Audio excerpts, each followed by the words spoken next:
जैसे ही ये दोहा पड़ा द्रौपदी ने, बोले अब हम चलेंगे। क्यों कि संत मिलन को चालिए तज माया अभिमान, और ज्यों ज्यों पग आगे धरो तो कोट माने करोड़ों यज्ञ के समान फल होता है। जब आप और हम किसी संत से मिलने के लिए अभिमान त्याग करके उसके पास जाते हैं, माया एक तरफ रख देते हैं, और जब इस भाव से जाते हैं तो एक एक पैर रखने पर करोड़ों यज्ञों का फल मिलता है। आए, उन्होंने भोजन किया, घंटा बजे यज्ञ पूर्ण हो गया। इसके बाद में मेरे भक्तों, आज इधर अश्वत्थामा ने विचार किया कि हम पांडवों के वंश को चलने नहीं देंगे, तो उसने ब्रह्मास्त्र उठाया और उत्तरा के गर्भ पर छोड़ दिया। जैसे ही उत्तरा के गर्भ पर ब्रह्मास्त्र छोड़ा तो उत्तरा का गर्भ अंदर ही अंदर जलने लगा। जब गर्भ जला तो पहले तो छटपटाती रही, जब कोई नहीं दिखाई दिया तो भगवान को याद करने लगी, हे मधुसूदन, हे माधव, हे श्याम सुंदर, अब तुम्हारे अलावा हमारे प्राणों की रक्षा और हमारे इस गर्भ की रक्षा कोई नहीं कर सकता है। मेरे भक्तों, आज उसी समय भगवान ने 2 अंगुल का स्वरूप बनाया, उत्तरा के गर्भ में प्रवेश किया और उसके गर्भ की रक्षा की। समय आने पर उत्तरा के गर्भ से महाराज परीक्षित का जन्म हुआ है और विद्वानों ने उनका नाम परीक्षित रख दिया। बोलिए परीक्षित महाराज की। अच्छा, किसी ने पूछा कि महाराज एक बात बताओ, परीक्षित नाम क्यों रखा? तो उसका भी एक कारण था। विद्वानों ने कहा, इस बच्चे ने गर्भ के अंदर जिस पुरुष को देखा है, उसी पुरुष को संसार में सबके अंदर देखने का प्रयास करेगा, सबकी परीक्षा करेगा तो सब में उसी को देखने का प्रयास करेगा। मेरे भक्तों, आज इसलिए विद्वानों ने उसका नाम परीक्षित रख दिया। इधर समय आया तो समय आने पर 5 पांडवों ने परीक्षित को राजा बना दिया, और राजा बनाने के बाद में हिमालय में एक एक करके विलीन हो गए। इसके बाद जब परीक्षित राजा बने हैं तो एक दिन शिकार खेलने के लिए जंगल में जाते हैं। जब जंगल में पहुंचे तो उन्होंने देखा कि एक बैल है जिसके 3 पैर टूटे हुए हैं, एक पैर से घसट घसट के चल रहा है। इसके बाद में उन्होंने एक गाय देखी और उस गाय के पीछे एक काला इंसान 7 फुट का तलवार लिए हुए दौड़ रहा है उस गाय को मारने के लिए।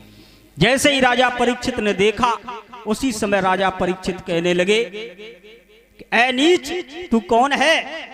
और रुक जा, मेरे राज्य में अभी इतना अत्याचार नहीं बढ़ा कि कोई गाय का कत्ल कर दे। एकदम से घोड़ा दौड़ाया और उसके पास में पहुंचे तो उसी समय मेरे भक्तों देखा कि 7 फुट का काला कलूटा इंसान है। जैसे ही तलवार लेकर पास में पहुंचे तो उसने दोनों हाथ जोड़े, बोले महाराज पहले हमारी बात तो सुन लो। परीक्षित कहने लगे, बात सुनने का समय नहीं है, तुमने हिम्मत कैसे की गाय पर प्रहार करने की? मेरे भक्तों, उसी समय जो काले इंसान के रूप में था उसने कहा, महाराज हम कलयुग हैं, तुम कलयुग हो। बोले ये गाय? बोले ये गाय नहीं है, ये पृथ्वी है। और ये बैल? बोले ये बैल नहीं है, ये धर्म है। और धर्म के 4 पैर होते हैं, हैं? धर्म के 4 पैर होते हैं। आज 3 पैर टूट चुके हैं, केवल एक ही पैर इसका बचा है। गोस्वामी जी ने लिखा कि प्रकट 4 पद धर्म के और कलमहु एक प्रधान, एन केन विध दीन है दान करे कल्याण। सत्य, तप, दया और दान, ये 4 धर्म के पैर हैं। सत्य सतयुग में था, तप त्रेता में थी, और दया द्वापर में थी, कलयुग में केवल दान है वो ही शेष रहा है। अच्छा, अब आजकल तो दान में वो लोग पीछे हटे। मान लो किसी के घर में 5 किलो आटा रोज खबे, और भागवत के जब गेहूं दीवे को नंबर आवे तो 2.5 किलो देवे, और जब वे भंडारा में आवे तो 5 किलो घर में खाए तो भंडारा में खाए नहीं, लेकिन भंडारे के लिए 2.5 किलो तो लोग गणित लगाते हैं ना। तो आजकल दान में भी गणित लगने लगा है, लेकिन ऐसा होना नहीं चाहिए। अगर आप 100 रुपए कमाते हैं, विधान तो ये शास्त्र में आया कि यदि 100 रुपए आपकी आमदनी है तो 10 रुपए धर्म में लगाइए, दान कीजिए किसी भी प्रकार से, चाहे किसी गरीब को दीजिए, चाहे किसी कन्या के विवाह में दीजिए। धार्मिक कृत्य हो रहा है, भागवत हो रही है, राम कथा हो रही है, कहीं भी आप अपनी कमाई का दशांश दीजिए। अच्छा, आज का आदमी लोभी ज्यादा है, तो आज के विद्वानों ने उसमें थोड़ा परसेंटेज कम कर दिया है महाराज। हाँ, तो हमारे गायत्री परिवार एक संस्था चलती है, बहुत अच्छे लोग हैं उसमें। तो उन्होंने बताया पंडित श्री राम शर्मा आचार्य जी ने कि यदि आप 100 रुपए कमाते हैं तो केवल 1 रुपया दान करो। यदि 100 रुपए कमाते हैं तो 1 रुपया दान करो। अच्छा, आजकल तो हमें लग रहा है 1 रुपया में आफत है, लेकिन मसाला 5 रुपया को खाएं। बोलिए गोविंद भगवान की। हमें तो 7 दिन है, हाँ तो आज इतनी ठीक है, हमें तो 7 दिन काटना है यहाँ। बोलिए वृंदावन बिहारी लाल की जय हो। मेरे भक्तों, जिस समय पूरा परिचय सुना तो उसी समय तलवार निकाली और परीक्षित जी कहने लगे, देखो तुम कलयुग हो कोई भी हो, तुम्हें यहाँ से जाना होगा। कलयुग कहने लगा, महाराज सतयुग आया है, काऊ ने ब्रेक नहीं लगाया, त्रेता आया, किसी ने ब्रेक नहीं लगाया, द्वापर आया, उसने अपना पूरा समय काटा, तब यहाँ से गया। और हमारे आने पर आप ब्रेक लगा रहे हो, ये अन्याय है, ये अधर्म है हमारे साथ, और ये अन्याय हमारे साथ नहीं होना चाहिए। ब्रह्मा की सृष्टि में सबको समय मिला है तो हमें भी मिला है। राजा परीक्षित कहने लगे, कुछ भी हो लेकिन हम तुम्हें ये अत्याचार नहीं करने देंगे। मेरे भक्तों, कलयुग ने सोचा ऐसे काम नहीं चलेगा। उसने कहा, महाराज ऐसा करो, तुम अपनी इच्छा से हमें जगह दे दो, हम अपना वहीं गुजारा करेंगे।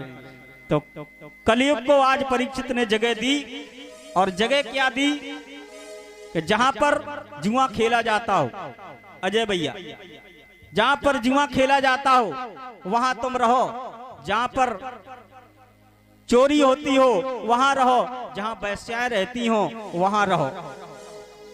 4-5 जगह गिना दी।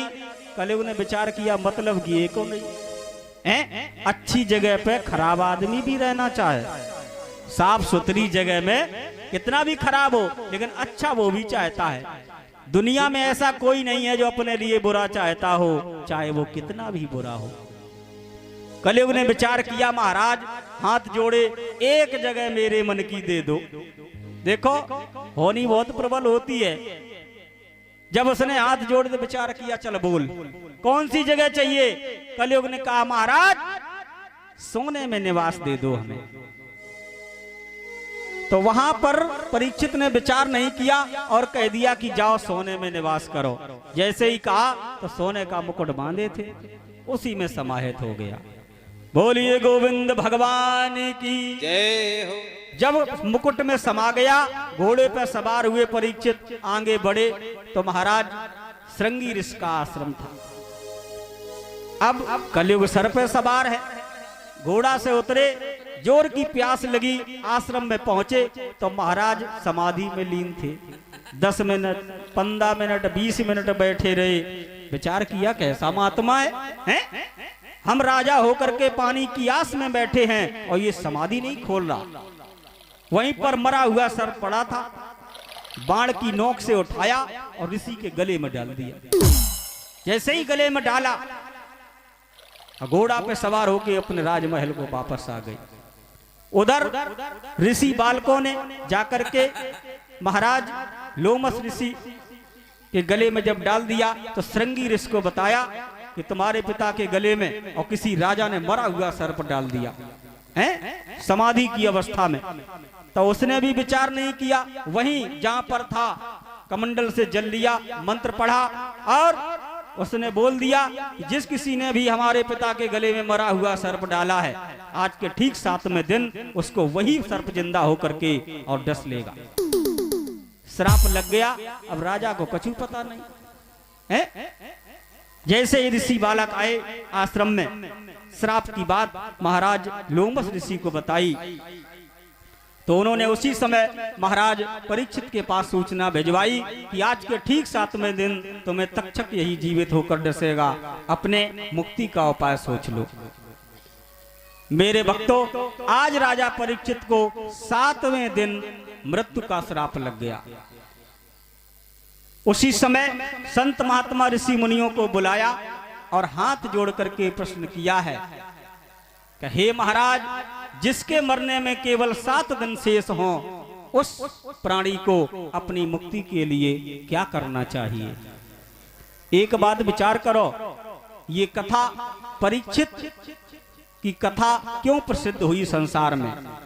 जो भी व्यक्ति कुछ अपने लिए कहता है, अपने लिए मांगता है, तो उसका कभी इतिहास नहीं बनता है। परीक्षित का प्रश्न था कि जिस प्राणी के जीवन में 7 दिन शेष हो, ये नहीं कहा कि हमारे जीवन में 7 दिन शेष बचे हैं, उसको अपनी मुक्ति के लिए क्या करना चाहिए। तो अब अपने अपने विचार हर विद्वान प्रकट कर रहा था। अच्छा, काऊ को हमारे जैसो अगर उसको पूड़ी ज्यादा पसंद है तो बोले महाराज पूड़ी हलवा 7 दिन बनवाओ और बंटवाओ, 24 घंटा भंडारा चलन दे।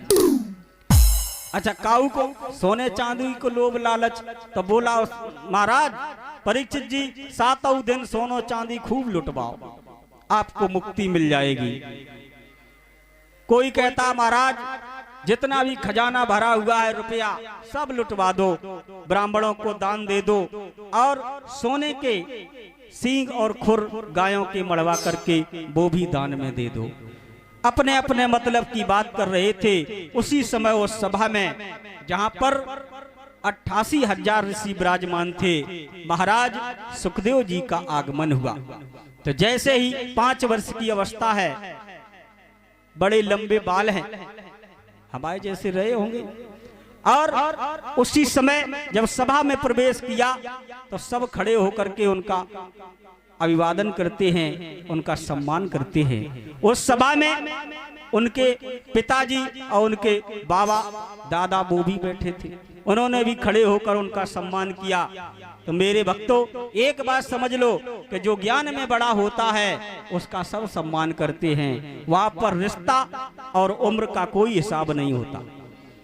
आज जैसे ही सुखदेव जी का आगमन हुआ है, सुखदेव जी से भी वही प्रश्न किया कि जिसके मरने में 7 दिन शेष हों, उस प्राणी को क्या करना चाहिए। तो मेरे भक्तों, आज सुखदेव जी ने उस प्रश्न पर 7 दिन चर्चा की है, वही ये 7 दिन का सप्ताह पारायण हो गया। और सबसे पहले सृष्टि वर्णन गोस्वामी जी ने मानस में भी लिखा है कि सृष्टि भगवान ने किस प्रकार से बनाई है। और व्यास जी भी लिखते हैं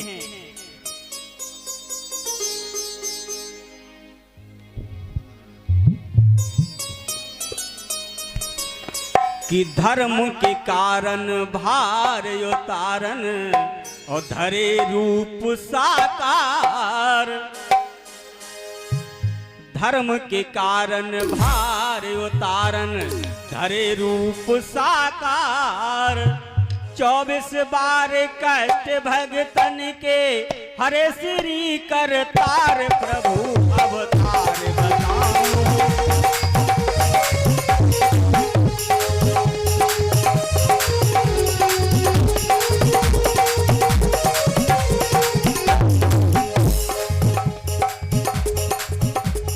धर्म के कारण भार उतारन धरे रूप साकार। 24 बार कष्ट भगतन के हरे श्री करतार। प्रभु अवतार बताऊं, कथा का सार सुनाऊं। हाँ प्रभु अवतार बताऊं, कथा का सार सुनाऊं।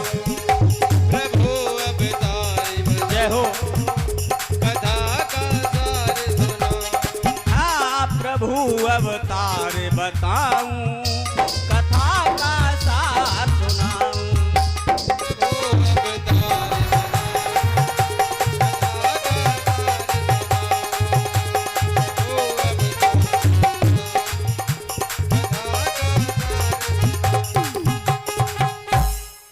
मेरे भक्तों, भगवान के 24 अवतारों की कथा श्रीमद् भागवत में आई है।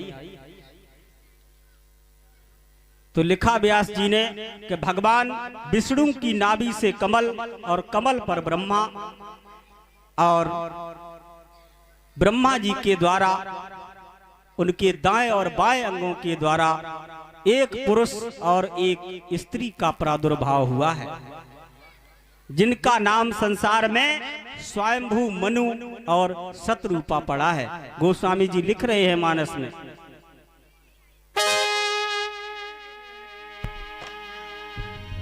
कि स्वयंभू मनु और शतरूपा, जिनते भई नर श्रेष्ठ अनूपा, जिनते भई नर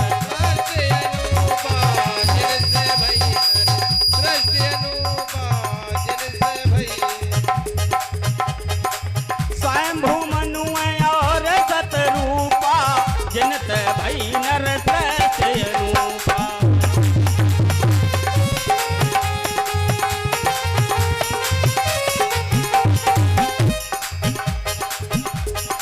मंगल भवन अमंगल हारी, प्रभु सो दशरथ अजर बिहारी। मंगल भवन अमंगल हारी, प्रभु सो दशरथ अजर बिहारी। मंगल भवन अमंगल हारी, प्रभु सो दशरथ अजर बिहारी। बोलिए गोविंद भगवान की जय। मेरे भक्तों, स्वयंभू मनु और शतरूपा के द्वारा ये पूरा संसार भरा पड़ा है? और ये जो जातियां बनी हैं, ये तो हमने और आपने बनाई हैं। भगवान के यहाँ केवल और केवल मनुष्य है।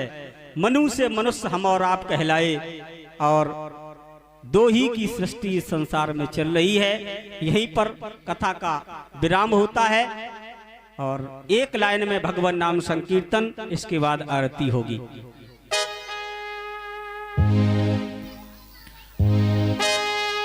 बोली गो